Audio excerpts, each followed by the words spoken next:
Today, I'm going to talk about a factor that influences income per person, which is carbon dioxide per capita of countries. I made a chart to help me work out the sperma rank between the two demographic indicators. I picked up one every 10 countries of the first 200 that have higher income, in order to randomize the data. As you can see, the sperma rank is 0.92, which means they are highly positive correlated. So, the richer the country is, the more carbon dioxide it emits. In the world, North America and Oceania has really high carbon dioxide emission. European countries generally have large CO2 emission as well.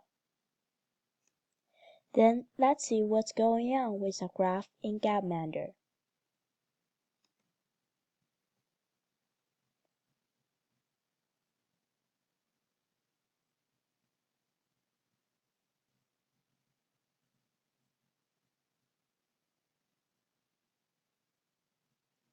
It shows the changes of the relation between GDP per capita and carbon dioxide per capita of different countries in 213 years from 1800 to 2013.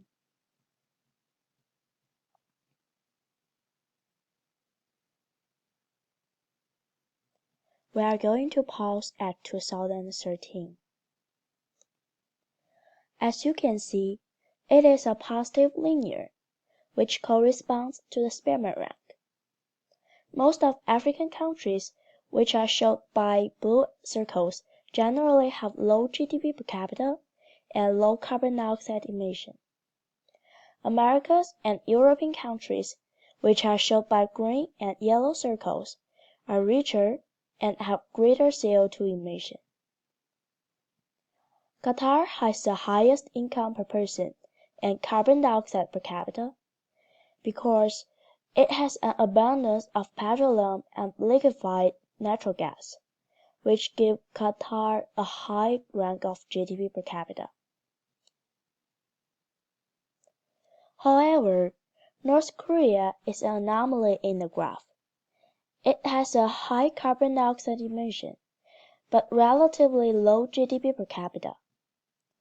From 1994 to 1998, North Korea suffered a famine.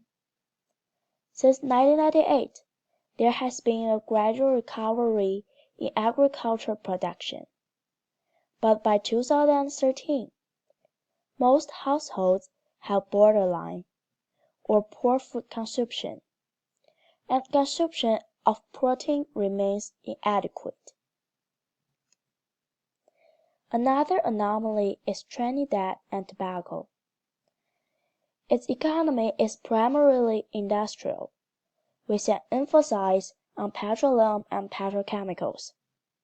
The country's wealth is attributed to its large reserves and exploitation of oil and natural gas, so it emits relatively more carbon dioxide. Now, I'm going to pick up two countries and analyze them specifically. First, let's see what happened to United States.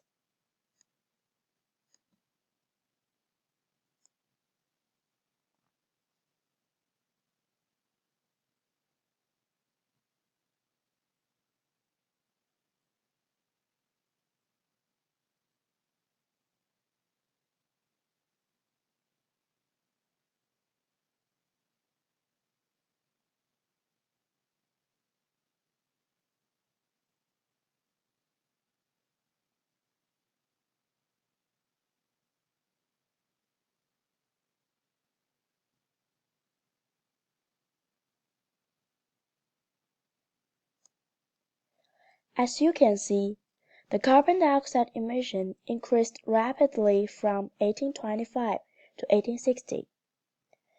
During this period, Americans watched closely the development of railways in the United Kingdom.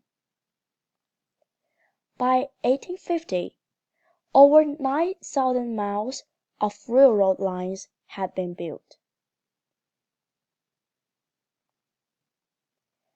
Then, income per person and carbon dioxide per capita dropped between 1929 to 1933. The primary reason is Great Depression from 1926 to 1934. Unemployment in U.S. rose to 25% at that time.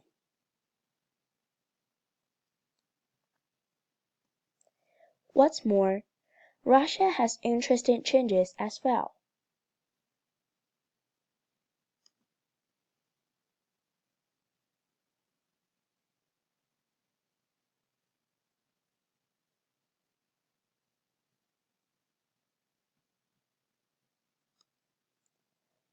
From 1989 to 1998, both of the two indicators decreased in Russia.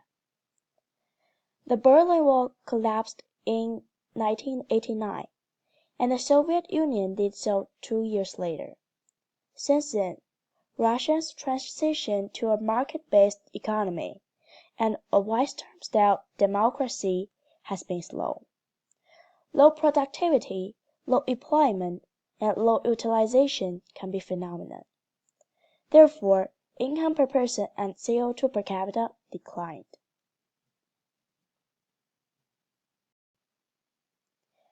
That's all my analysis for the demographic indicators. Thank you for your listening.